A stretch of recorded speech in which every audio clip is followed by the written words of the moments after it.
მოგესალმებით, მე არჩილ მაისურაძე ვარ, თქვენ კი ქართულ მემკვიდრეობას ეცნობით. დღეს მინდა გიჩვენოთ სოფელ ახშნის ისტორიულ-კულტურული ძეგლები. ხშირად ერევათ ხოლმე სოფელი ახშანი ახაშენში. ახაშენი მდებარეობს გურჯაანის მუნიციპალიტეტში, ახშანი კი აქეთ თელავის აქეთ ახმეტის მუნიციპალიტეტში. რამდენიმე ეკლესია უნდა ვნახოთ, განსაკუთრებით მათგან გამორჩეულია გორის ჯვრის კომპლექსი. კომპლექსში შედის მე-19 საუკუნის სამნავიანი ეკლესია, გალავნის ნაშთი და რამდენიმე ნანგრევია ასევე. ახშანის გეოგრაფიულმა მდებარეობამ განსაზღვრა მისი განვითარება. განსაკუთრებით განვითარდა სოფლის მეურნეობა, მევენახეობა განსაკუთრებით, ასევე ხელოსნობა და ვაჭრობა. მე-11-13 საუკუნეებში სოფელი ახშანი სვეტიცხოვლის მონასტრის მფლობელობაში იყო.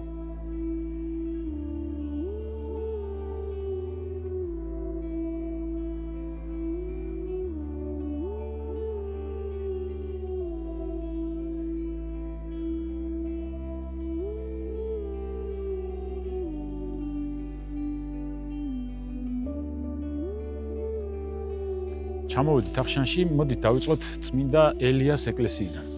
ეს ეკლესია მდებარეობს სოფლის სამხრეთით, რამდენიმე 100 მეტრში სასაფლაოზე. აი მე მინდა გიჩვენოთ იქით ზემოთ, აი მანდარის გორის ჯვრის კომპლექსი, რომელსაც დღის ბოლოს ვნახავთ. იქამდე თვითონ უშუალოდ სოფელ ახშნის გარშემო რა ეკლესიებიცა, ისინი მოვინახავთ.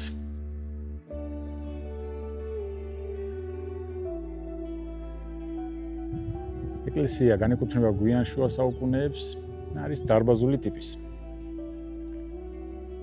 პატარა ნაძვიც კია ამოსული.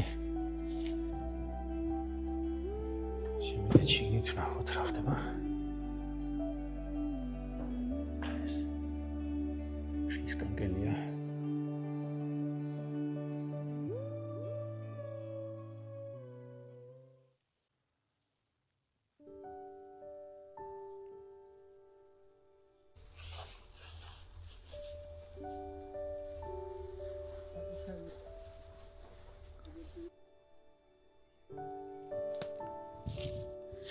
ეს უკვე არის მაცხოვრის ეკლესია.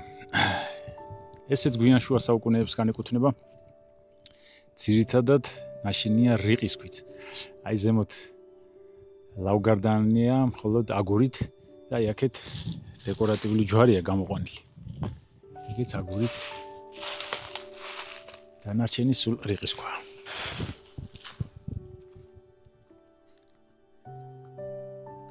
ძალიან ლამაზია იატაკი, რომელიც კვადრატული აგურით არის გაკეთებული.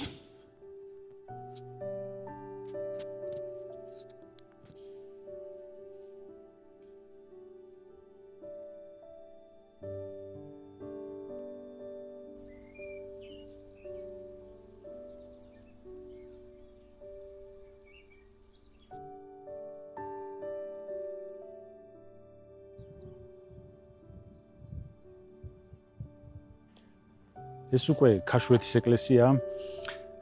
ესეც დიდი ალბათობით გვიანდელი პერიოდისა. ძირითადად რიყის ქვით არის ნაშენი ესეც. ძალიან პატარა კოხტა, ძალიან ლამაზი ეკლესია. სამწუხაროდ დანგრეულია. დაზიანებულია, ჩამონგრეულია დასავლეთ კედელი. აქვს სწორკუთხა საკურთხეველი.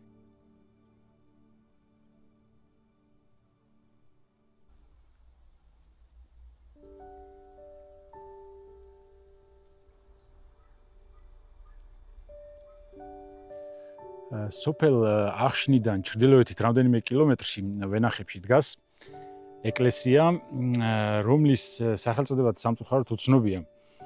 უცნობია ვისი სახელობისაა და საერთოდ რა სახელს ატარებს.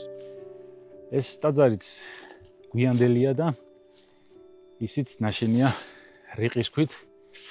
აი არის ქვიშაქვაც.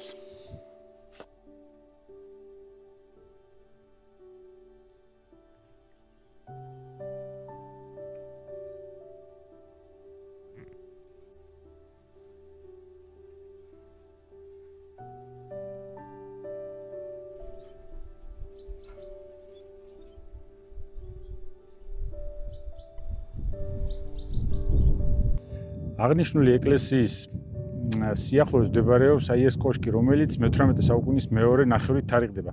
ეს კოშკიც ძირითადად ნაშენია რიყის ქვით. დღეს ხშირად ვახსენებ რიყის ქვას, ვინაიდან ჯერჯერობით ნახეთ გვიანდელი ეკლესიები და ლოგიკურია, გვიანდელი ეკლესიები ძირითადად სწორედ ამ ქვით არის აშენებული. ეხლა აქედან ავალთ ზემოთ მთებში, იქ არის გორის ჯვრის კომპლექსი, როგორც თავიდან აღნიშნე და იქ სხვა ტიპის ქვებით შეგვხვდება.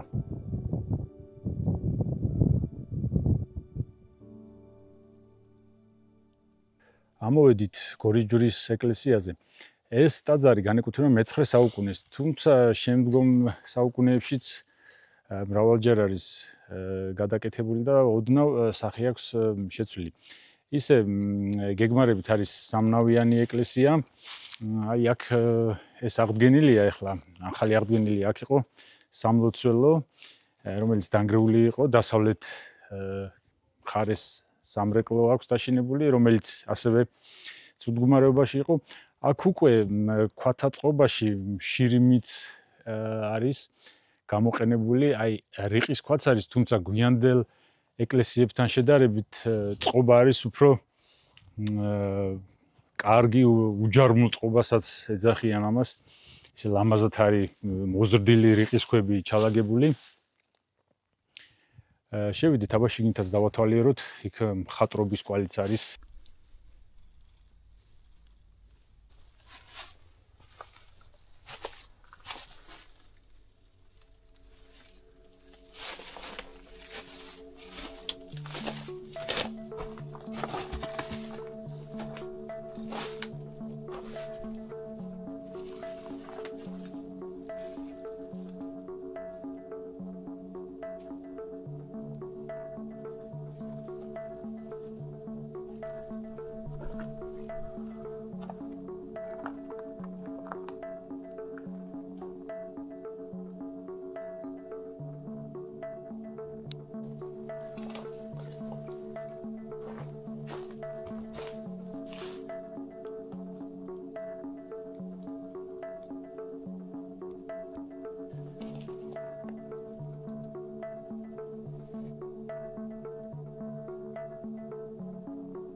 და ბოლოს ვნახოთ ნასოფლარ ქორუბნის ეკლესია. ეს ეკლესია მდებარეობს ახშინდან სამხრეთით დაახლოებით 4-5 კილომეტრში. ეს ეკლესიაც სამწუხაროდ დანგრეულია. დანგრეულია ჩრდილოეთ კედელი, სამხრეთ კედლის ნაწილი, დასავლეთ კედელი.